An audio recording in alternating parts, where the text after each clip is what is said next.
She's still in the office. Swap it out.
Really? It's in with Jeff. Jeff, I swear, every couple months, Jeff comes in. I don't need this anymore. I just put it in a tote. So, in which we end up renting a lot of that. Sure. You know, somebody will come in and ask, And nice to have more than one of them. I mean, it's, I got a bunch of stuff I don't need. What? We're good. Oh. We're having a good time here. City Staples City Council meeting in order. Start with the Pledge of Allegiance. I pledge allegiance to the flag of the United States of America and to the republic for which it stands, one nation, under God, indivisible, with liberty and justice for all. Chili. It's not even chili. Still there. Evening, I guess. All right, we'll start right away with the approval of tonight's agenda. So moved. Motion by Roy. Tom? Second by Tom. Any discussion? Okay, hearing none, all those in favor? Aye. Opposed? Motion carried. Item 3 is to approve our consent calendar, which is the minutes of the previous meeting and payment of some bills. Move. Motion by Ron, Second. second by John. Discussion? Okay, hearing none, all those in favor? Aye. Opposed? Motion carried. That'll move us to item number 4, and that's the presentation of our annual Staples Fire Report. Chief Cole Youngbauer is here, and we'll also approve our slate of officers for 2022. And Cole, down here. Good evening. Hi there. So I put together the annual fire report for us. So this year we had 80 calls up. Had an increase of 13 calls from last year. And a lot of them we had an increase in structure fires this year. We were down a few firemen. We got 3 of them hired, and then we had interviews last night to hire 3 more. So hopefully we'll be fully staffed by March and get them to training. Our officers for this year stayed the same. So the ones listed in the packet are all the same as they were for this coming year. And next month, we have our contract with our townships again for township contracts.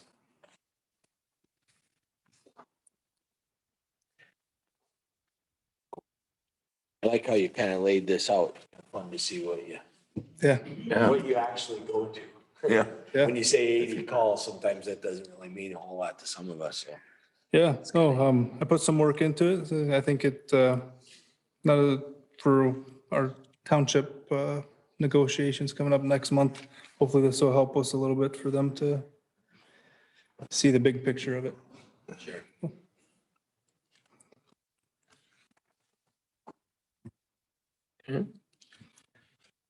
Well, we do have the slate of officers that, if you guys are okay with that, we need to approve that. I'll make that motion. Motion by Roy, Second. second by Tom, to approve the slate of officers for 2022. Any discussion? Okay, hearing none. All those in favor? Aye. Opposed? Motion carried. Thanks. Thank you. Thank Yeah, you. no, thanks.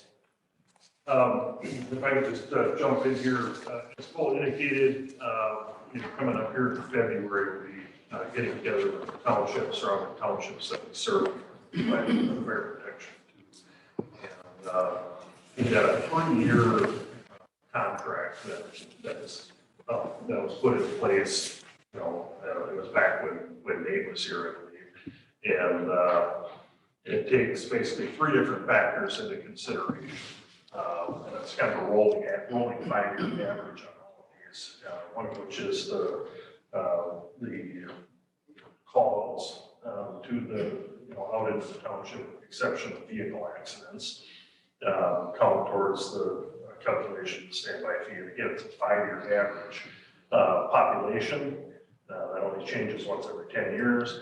And then market value served within each of the townships on a 5-year rolling average.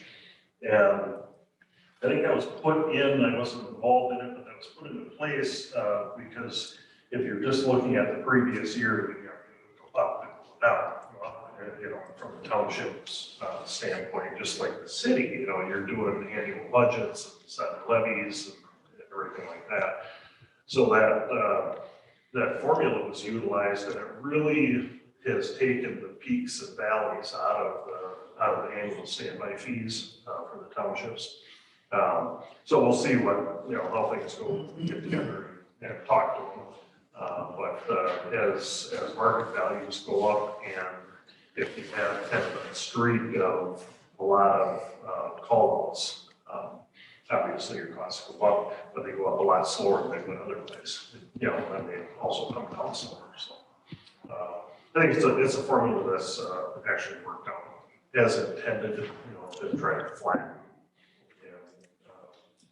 and reduce the wild fluctuations from year to year. So if anybody is really interested in that, come to the meeting. Allies.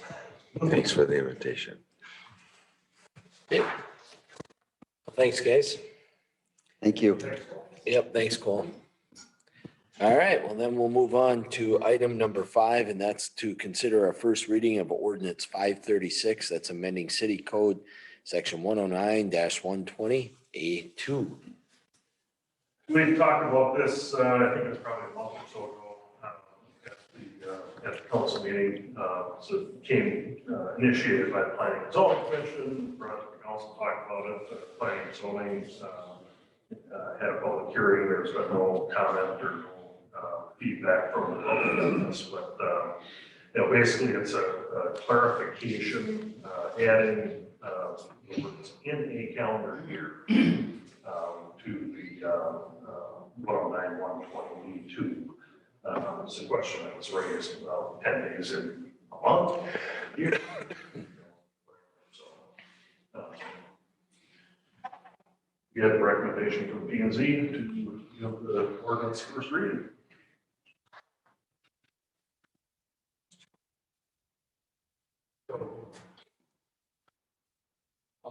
Okay, motion by Doug, and second by Tom. Any discussion? Okay, hearing none, all those in favor? Aye. Opposed? Motion carried. And then I'll move us to item number 6, and that's to consider approval of minor subdivision of parcel 38-00145000, creating 2 parcels.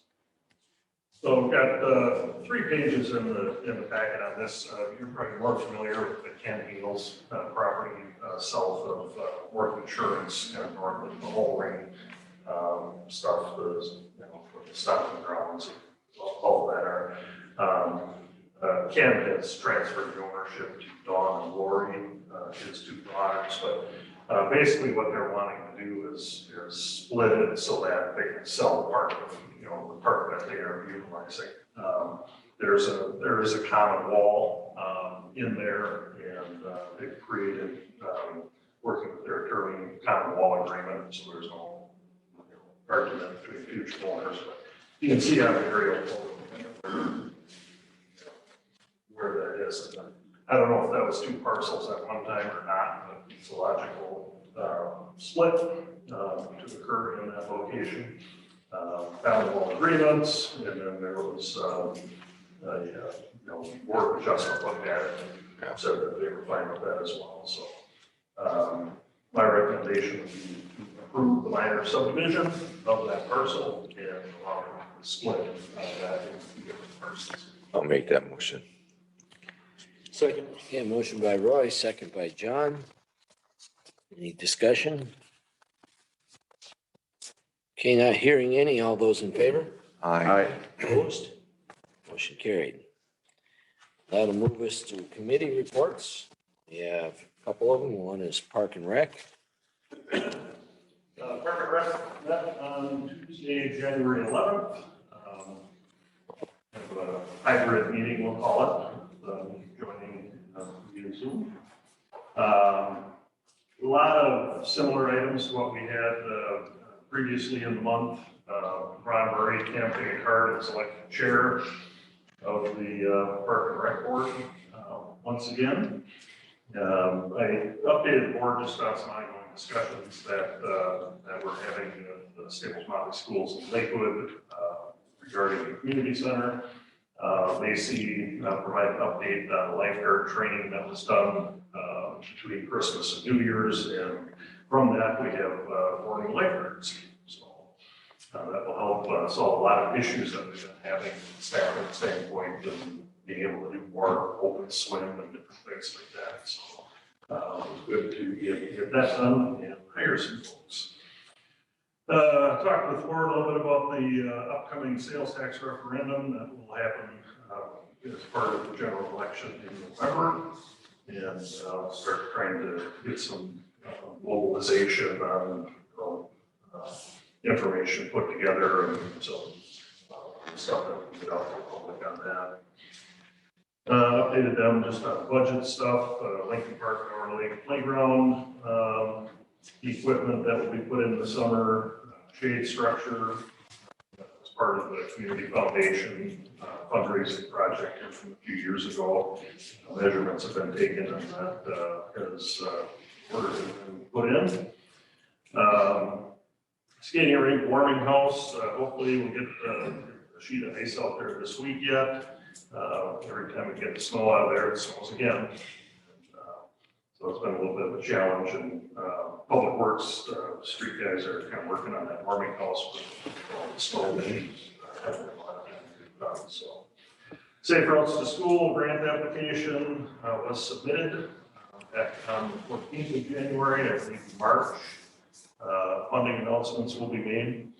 Timeline on that, just kind of as an FYI, we're looking at if we're awarded the grant in March, at that point it's going to go into a full, because the funding and the dollar amount will have to be a full bid project, so we'll work with both to put together plans and specs and bid documents and all the rest of that. Would anticipate bidding that probably January of 23 for spring of 23 construction. Slow. This is where the timing and everything works out. Slow.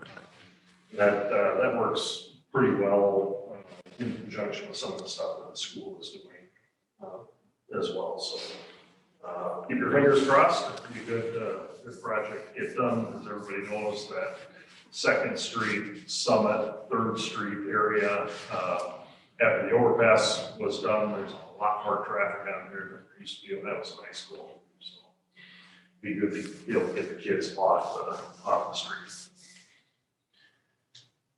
Let's see here. Just let them know what we did with part-time wages and meeting adjourned at 5:34. Answer any questions? Anybody has any? I have one. On that safe route for school, I don't recall seeing anything as where, up at the overpass, coming across to the south side.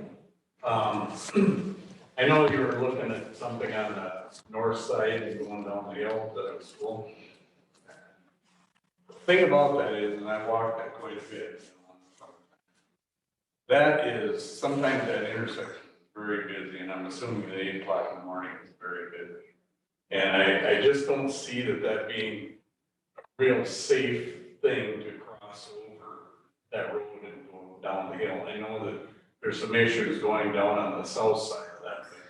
I think a person should look really hard at putting a sidewalk right down the south side. On the south side. Yeah, because it's, I mean, I've walked out on that quite a bit, and different times of the day, it gets really busy there. And you got traffic trying to cross, you got people turning, I think that would be, I don't think that would be the safest road to school to cross there. Got downhill. Crossing Third Avenue. Right, correct.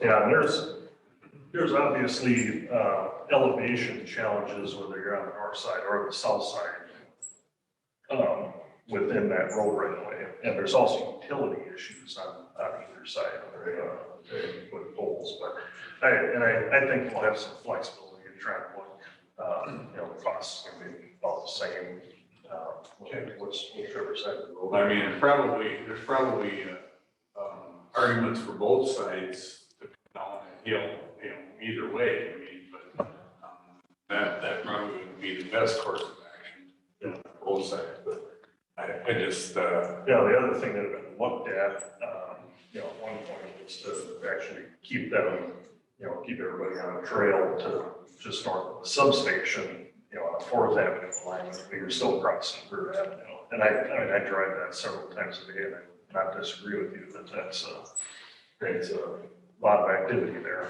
all right. Thanks. Any other questions? All right, thank you. Planning and zoning, you doing that one too, Gerald? Yeah, not too much to report. We did not have a quorum at planning and zoning, and but we did go forward and have the public hearing. Ordinance that we did first reading on, and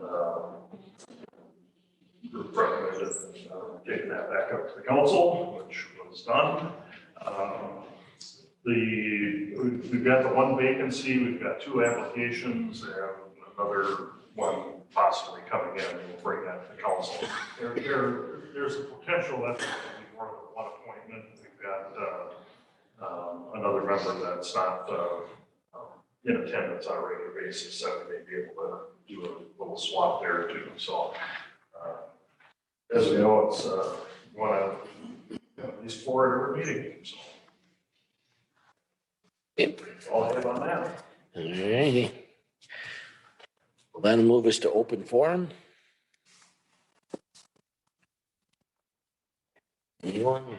All right, we'll then jump right into city administrator's report. Just a few updates. Obviously with the start of 2022, at our department head meeting today, kind of renewed the project list. Going into the next year, we've got a lot of tasks on that list that we'll be gearing up for as the snow starts to disappear, which starts with a day like today. As I indicated earlier, with planning and zoning minutes, I continue to have discussion with representatives from Lakewood and also the school, trying to identify partnership opportunities with the community center, and I think that can also spill over in other areas in our parks and so forth. So I've been constructive conversations. Valley View, just an update on where we're at with the tax forfeit lot 71.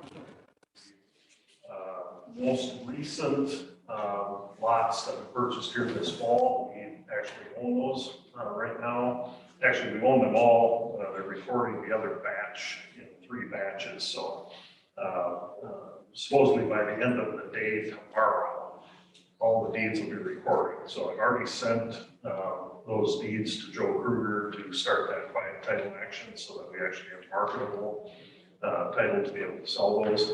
And we also have a couple of different developers that are extremely interested that are going to be submitting proposals on that. So timing could work out really well. That will obviously come to the council.